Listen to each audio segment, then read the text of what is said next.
Maple Street was loud during the day, but at night, only one house stayed awake, the old wooden house at the end.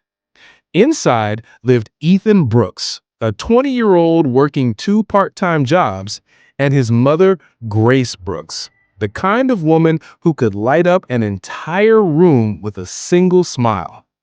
Their life wasn't easy.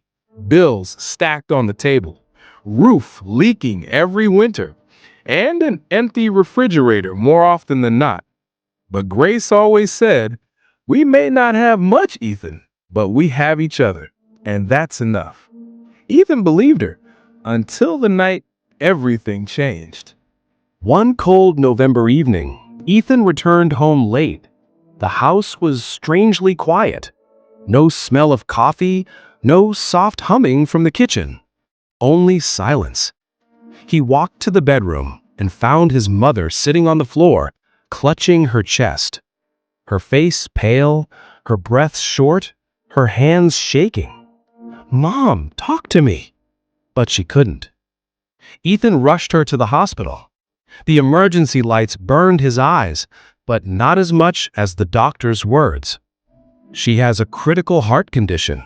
She needs surgery, soon, and it's not cheap." Ethan's world collapsed. Ethan tried everything. Banks, friends, old coworkers, even strangers. Everywhere he went, he heard the same thing. "Sorry, kid, I can't help you. You're too young for a loan. Try somewhere else." On the bus home, Ethan looked out the window and whispered, "Why is life so unfair to the kindest people?" He didn't cry in front of anyone, but the moment he entered his empty house, he collapsed to the floor and sobbed like a child. The next morning, Ethan searched the attic for anything they could sell. He found a small box, old, dusty, wrapped in a blue ribbon. Inside were letters, pictures, and an envelope labeled, "For Ethan, only when you're lost." His hands trembled as he opened it. Inside was a note. "My son, if you're reading this, life has pushed you to your knees, but I want you to stand again. Don't let the world break you. Use your strength, and if needed, use my memories." At the bottom of the box, he found something else. His father's military watch, the last thing his dad ever owned. Ethan held it to his chest. "I'm sorry, Dad. I have no choice."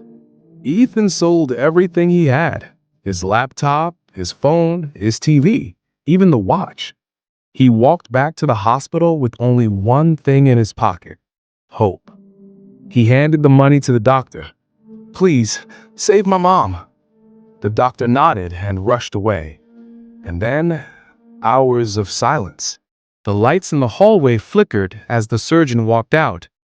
"Ethan, the surgery went well. Your mother is alive." Ethan covered his face, falling to his knees, whispering, "Thank God, thank you." The nurse led him into the room. Grace opened her eyes slowly, her voice weak but warm. "Why are you crying, sweetheart?" Ethan took her hand. "Because I finally saved you, the way you saved me my whole life." His mother smiled and whispered, "I knew you would. You're a strong boy." Weeks later, they returned to their home on Maple Street. The house was still old, still small, but something had changed.